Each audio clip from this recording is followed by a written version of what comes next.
A continuación, explicaré un ejemplo de la norma ISO 5.1.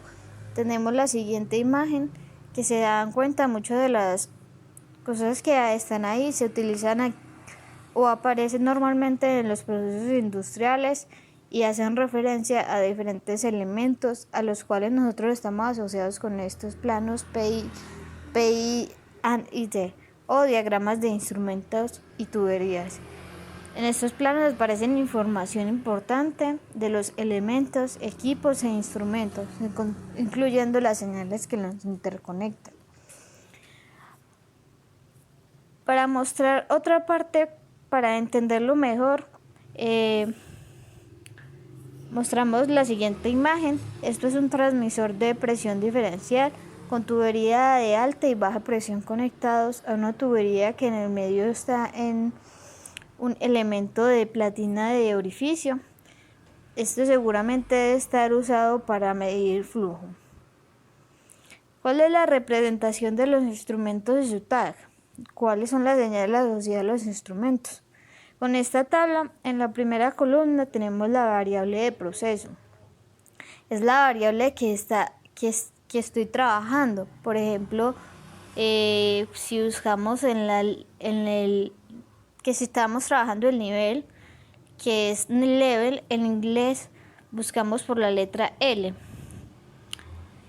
Si estamos trabajando la presión, buscamos por la letra P y así sucesivamente. En la segunda columna tenemos la modificación de la variable que afecta a la variable en casos puntuales. También tenemos otras columnas que están las funciones pasivas y funciones activas, dependiendo de las características visibles del que tenga el instrumento al cual se le asocia el tag.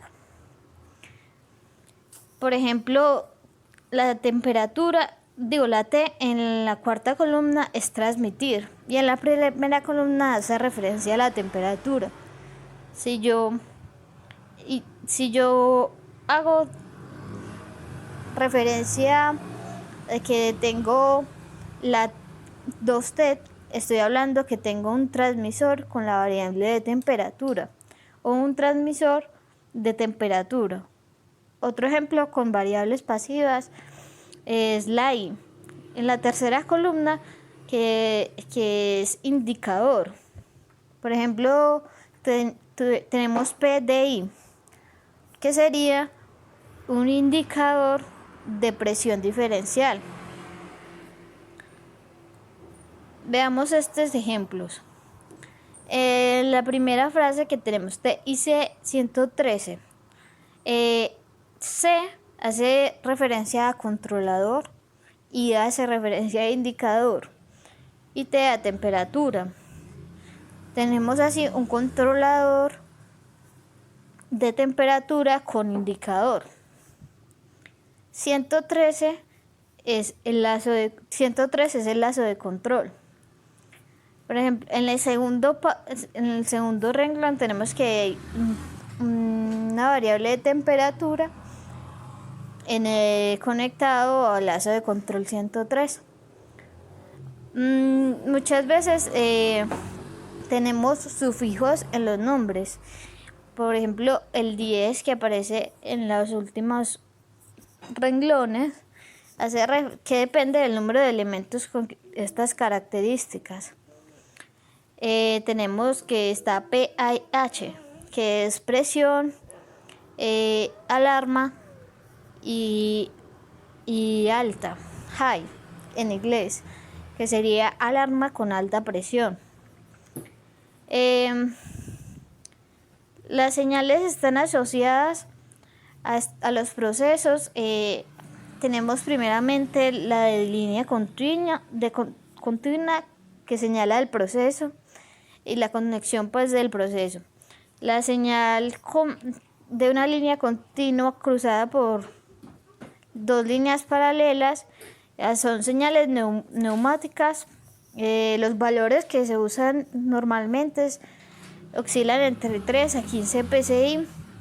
La tercera línea, que son una línea puntuada, hace referencia a señales eléctricas o binarias normalmente que están entre las 4 o 20.000 amperios.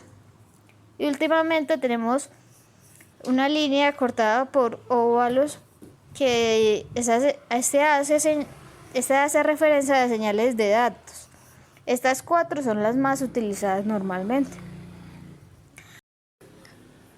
Volvemos al diagrama. Por ejemplo, cuando hablamos de un FC111, hacemos referencia a un controlador de flujo en el lazo de control de 111 y que así está conectado con una señal eléctrica a una válvula de TACS FV111. Del lado derecho tenemos a FT118 interconectado con un controlador de flujos FC118, el cual envía una información hacia una válvula que tiene posicionador FV118. Cabe aclarar que hay simbología para algunos equipos, como el caso de los tanques y columnas que vemos, y un intercambiador de calor como este, y válvulas y bombas como estas.